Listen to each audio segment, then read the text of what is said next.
अगर आज किसी भी विद्यार्थी से पूछो कि पढ़ाई में मन क्यों नहीं लगता, तो जवाब लगभग एक जैसा होता है, मन नहीं लगता।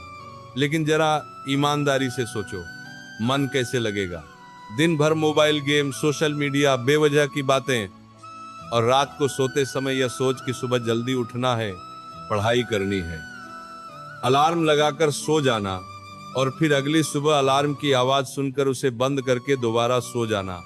अगर तुम भी ठीक यही करते हो तो आज की ये बातें तुम्हारे लिए बहुत जरूरी हैं, क्योंकि समस्या पढ़ाई की नहीं है, समस्या आदतों की है।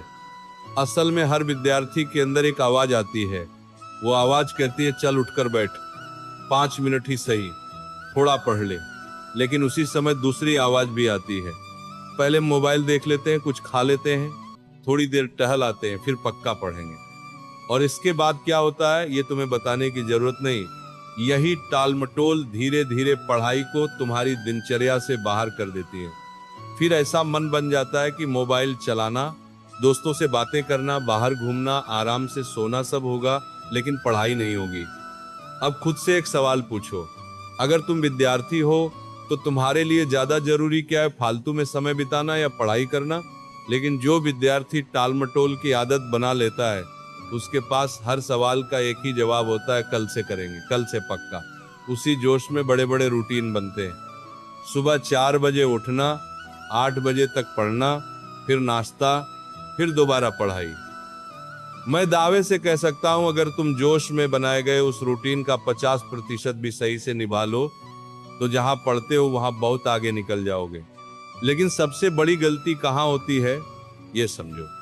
डेली पढ़ाई ना करने में जब तुम्हारे अंदर से वह आवाज आती है कि सब छोड़कर बैठ जाना चाहिए, तो वह सिर्फ एक आवाज नहीं होती, वह तुम्हारे अंदर का वही हिस्सा होता है जो तुम्हें आगे बढ़ते देखना चाहता है। इसीलिए अब जब भी यह आवाज आए कि इस वक्त पढ़ना चाहिए, उसी वक्त बैठ जाना। लगातार 2 घंटे नहीं तो 5 या 10 मिनट ही सही। हो सकता है अभी तुम्हें लगे कि 5 मिनट पढ़ने से क्या होगा, लेकिन मैं तुम्हें अनुभव से कह रहा हूं, जब तुम 5 मिनट के लिए बैठोगे तो पता भी नहीं चलेगा और 5 मिनट 30 मिनट बन जाएंगे। और अगर सच में पढ़ाई में मन नहीं लगा तो किताब बंद कर देना। कम से कम ये तो सच्चाई रहेगी कि तुम बैठे थे, तुमने कोशिश की। अब एक बात और समझो, तुम्हारे माँ बाप तुम्हें पढ़ने के लिए इसलिए कहते हैं क्योंकि वे पढ़ाई की कीमत जानते हैं। वे इसलिए नहीं कहते कि उन्हें फायदा होगा, बल्कि इसलिए कहते हैं क्योंकि तुम्हारी जिंदगी बेहतर बनेगी। तुम्हारी उम्र समझने की है कि यह समय पढ़ाई के लिए है। इसे फालतू चीजों में मत बहाओ। अगर